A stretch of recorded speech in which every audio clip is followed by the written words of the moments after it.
မင်္ဂလာပါပရိသတ်ချီတို့ဘာမီဆေဖာ channel ကနေပြန်လဲကြိုဆိုလိုက်ပါတယ်လူဘွားဆိုတာတခါလေးမှာကျွန်တော်တို့တင်ထားတာထပ်ပို့ပြီးတော့စမ်းကျင်နေတတ်ပါတယ်ကျွန်တော်တို့အားလုံးတိုက်ဆိုင်မှုဆိုတာကိုတော့ကြုံဘူးကြမှာပါတကယ်ချင်းတယောက်ကြောင့်တွေးမိလိုက်တော့မှ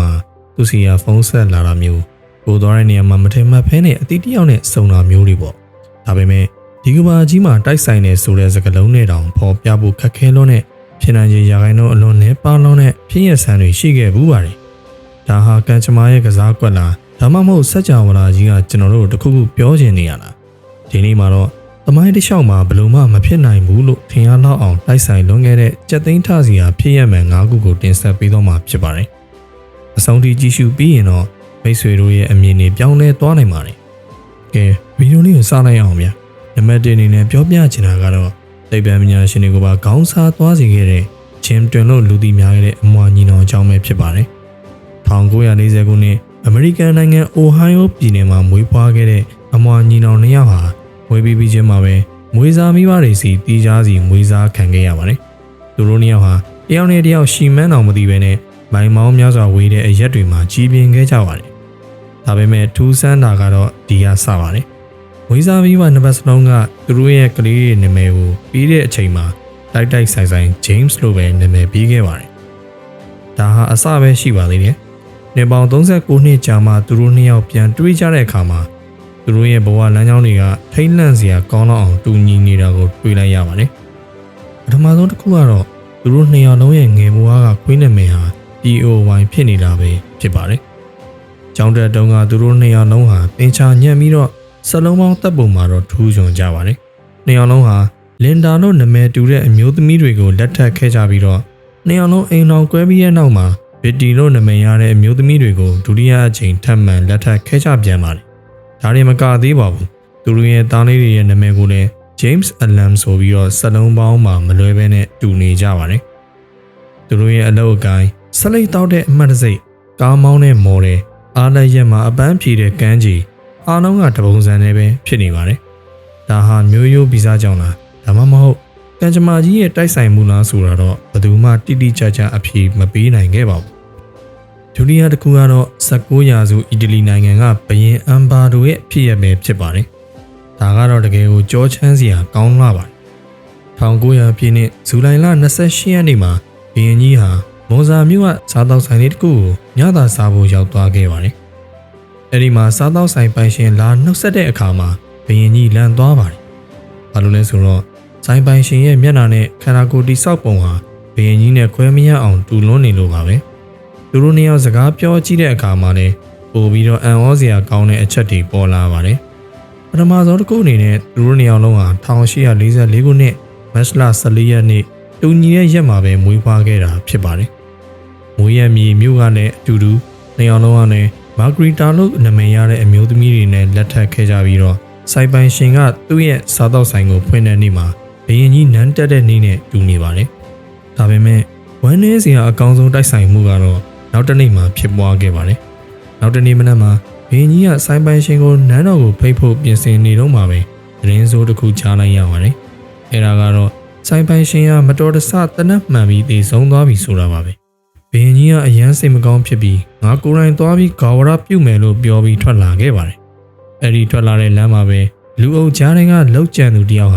ဘုရင်ကြီးကိုတနက်နဲ့ပြစ်တက်လိုက်ပါတယ်သူတို့နှစ်ယောက်ဟာမွေးနေ့တူတယ်ရုပ်တူတယ်ဘဝအခြေအနေတူခဲ့သလိုဒီဆုံးတဲ့ရက်စွဲနဲ့တေးဆုံးပုံနဲ့တူညီပြီးတော့လောကကြီးတွေကနေထွက်ခွာသွားခဲ့ကြပါတယ်နံပါတ်3အနေနဲ့တိုက်တန်းနဲ့သမော်ကြီးအကြောင်းကိုတော့လူတိုင်းသိကြမှာပါ1912ခုနှစ်မှာနင်းမြုပ်ခဲ့တဲ့ဒီသမော်ကြီးဟာကမ္ဘာသမိုင်းမှာအကြီးမားဆုံးဝမ်းနည်းဖွယ်ဖြစ်ရပ်တစ်ခုပဲဖြစ်ပါတယ်ဒါပေမဲ့သင်္ဘောမနခင်14နှစ်အလို1898ခုနှစ်တုန်းကစာရေးဆရာ Morgan Robertson ရေးသားခဲ့တဲ့ Frugality ဆိုတဲ့ဝတ္ထုအကြောင်းကိုတော့လူသိနေပါတယ်။အဲဒီစာအုပ်ထဲမှာ Titan လို့နာမည်ပေးထားတဲ့သမောကြီးတစ်စင်းအကြောင်းရေးထားပါတယ်။စာအုပ်ထဲကအချက်လက်တွေနဲ့တကယ် Titan နဲ့ဖြစ်ရမှန်ကမယုံကြည်နိုင်တော့အောင်တိုက်ဆိုင်လွန်းနေပါတယ်။ဘာတွေတူလဲဆိုတာကျွန်တော်တို့တူတူကြည့်လိုက်ရအောင်ဗျ။နံပါတ်1အနေနဲ့နာမည်ချင်းစင်တူပြီးတော့စာအုပ်ထဲကသင်္ဘောကလည်းမနစ်မြုပ်နိုင်တဲ့သင်္ဘောလို့ပေါ်ပြခံရပြီးတော့တကယ်တိုက်တန်းတွေကိုလည်းအဲ့လိုပဲတင်စားခဲ့ကြပါတယ်။နှစ်စင်းစလုံးဟာ မြောက်အတ္တလန္တိတ်သမုဒ္ဒရာတွေကရေခဲတောင်ကိုတိုက်မိပြီးတော့နစ်မြုပ်ခဲ့ပါတယ်။တိုက်မိတဲ့အချိန်ကလည်းဧပြီလဖြစ်နေပါတယ်။သင်္ဘောရဲ့အလျာအမြန်နှုန်းနဲ့ခီးတဲ့ဥယျာဉ်တွေကအစအံ့ဩစရာကောင်းတော့အောင်နီးစပ်မှုတွေရှိနေခဲ့ပါတယ်။အဆိုးဆုံးကတော့သင်္ဘောနှစ်စင်းလုံးမှာခီးတဲ့တွေအတွက်လုံလောက်တဲ့အသက်ကယ်လေးမရှိခဲ့ပါဘူး။စာရေးဆရာမော်ဂန်ရောဘင်ဆန်ဟာအနာဂတ်ကိုမြင်နိုင်စွမ်းရှိခဲ့တာလားဒါမှမဟုတ်ဒါဟာသမိုင်းမှာအကြီးကျယ်ဆုံးတိုက်ဆိုင်မှုကြီးတစ်ခုလားဆိုတာတော့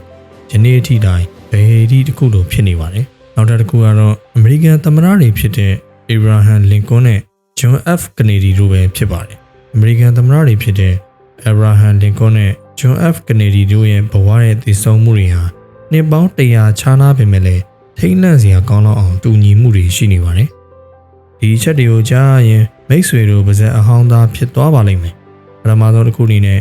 လင်ကွန်းဟာ1846ခုနှစ်မှာလွှတ်တော်အမတ်ဖြစ်ခဲ့ပါတယ်။ကနေဒီက1946ခုနှစ်နှစ်တရာအကြာမှာလွှတ်တော်မှာအမတ်ဖြစ်ခဲ့ပါတယ်။လင်ကွန်းက1860မှာသမ္မတဖြစ်ပြီးတော့ကနေဒီကတော့1960နှစ်တရာအကြာမှာသမ္မတဖြစ်ခဲ့ပါတယ်။သူတို့နေရာလုံးရဲ့လက်ထက်မှာနိုင်ငံသားအခွင့်အရေးပြဿနာတွေအကြီးအကျယ်ဖြစ်ခဲ့ပြီးတော့နေရာလုံးရဲ့လှုပ်ကြံခံရတာတောက်ကြနေဖြစ်နေပါတယ်။နေရာလုံးရဲ့ဦးခေါင်းကိုတနက်မှန်ပြီးတော့ကွယ်လွန်ခဲ့ကြပြီးတော့သူတို့မရှိတဲ့နောက်မှာစက္ကန့်နဲ့သမ္မတနေရာလုံးရဲ့နာမည်ဟာဂျွန်ဆန်ဖြစ်နေတာပါပဲ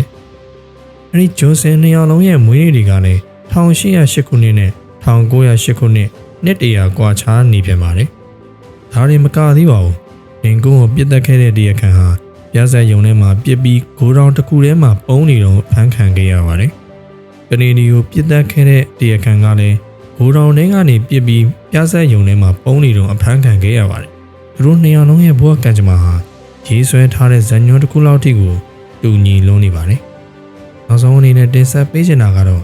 ကမ္ဘာကျော်စာရေးဆရာကြီးမာကတင်ရဲ့ဖြစ်ရပဲဖြစ်ပါတယ်။မာကတင်ကို1835ခုနှစ်မှာမွေးဖွားခဲ့ပြီးတော့ထူးခြားတာကသူမွေးဖွားတဲ့နေ့မှာပဲကမ္ဘာမြေနားကိုဟေလီဂျယ်ဒဂွန်ဖြတ်တန်းသွားတဲ့နေ့ရဖြစ်နေပါတယ်။ဟေလီဂျယ်ဒဂွန်ဆိုတာ86နှစ်မှတစ်ချိန်ကမ္ဘာနားကိုလာလေးရှိတဲ့ရှားပါးဂျယ်ဒဂွန်ဖြစ်ပါတယ်။1909ခုနှစ်မာကတင်ကဒီလိုပြောခဲ့ဘူးပါတယ်။ငါဟာဟေလီဂျယ်ဒဂွန်နဲ့အတူဒီလောကထဲကိုရောက်လာခဲ့တယ်။နောက်နေ့ကျရင်ဂျယ်ဒဂွန်ကြီးပြန်လာလိမ့်မယ်။အဲဒီကျရင်ငါလည်းဂျယ်ဒဂွန်နဲ့အတူပြန်လိုက်သွားဖို့မျှော်လင့်ပါတယ်လို့ပြောခဲ့ပါတယ်။အဲဒီသူရဲ့ပြောခဲ့တဲ့စကားဟာတကယ်ပဲပြည့်ခဲ့ပါတယ်။1910ခုနှစ်ဧပြီလ20ရက်နေ့မှာဟေလီဂျယ်ဒဂွန်ကြီးကကမ္ဘာအနီးဆုံးကိုရောက်ရှိလာခဲ့ပါတယ်။အဲဒီနောက်တရက်အကြာမှာပဲဧပြီလ21ရက်နေ့မှာပဲမာကတင်ဟာနှလုံးရောဂါနဲ့ကွယ်လွန်သွားခဲ့ပါတယ်။သူပြောခဲ့သလိုပါပဲ။သူဟာဂျယ်ဒဂွန်နဲ့အတူရောက်လာခဲ့ပြီးတော့ဂျယ်ဒဂွန်နဲ့အတူတူပဲလောကကြီးကိုနှုတ်ဆက်ထွက်ခွာသွားခဲ့ပါတယ်။ကဲမိတ်ဆွေတို့ဒီနေ့တင်ဆက်ပေးခဲ့တဲ့ဖြစ်ရဲ့၅ခုကိုကြည့်ပြီးတော့ဘယ်လိုခံစားရလဲ။ဒါတွေကရိုးရှင်းတဲ့တိုက်ဆိုင်မှုတတ်ပဲလား။ဒါမှမဟုတ်ကျွန်တော်တို့မသိနိုင်တဲ့သဘာဝလွန်အင်အားစုတစ်ခုခုကစီမံထားတာလား။မိတ်ဆွေအကြိုက်ဆုံးဒါမှမဟုတ်အံ့ဩဖို့အကောင်းဆုံးလို့ထင်ရတဲ့ဖြစ်ရက်ကဘယ်တစ်ခုလဲဆိုတာကွန်မန့်မှာပြောပြပေးခဲ့ပါဦး။ဒီဗီဒီယိုလေးကမိတ်ဆွေတို့အတွက်ဘုသူတရလိမ့်မယ်လို့မျှော်လင့်ပါတယ်။နောက်ထပ်ဗီဒီယိုတစ်တင်နဲ့အမြဲတမ်း update သိနိုင်မှုnotification လေးကိုနှိပ်ပေးခဲ့ဖို့မမေ့နဲ့နော်။နောက်ထပ်ဗီဒီယိုမှာပြန်တွေ့ကြမယ်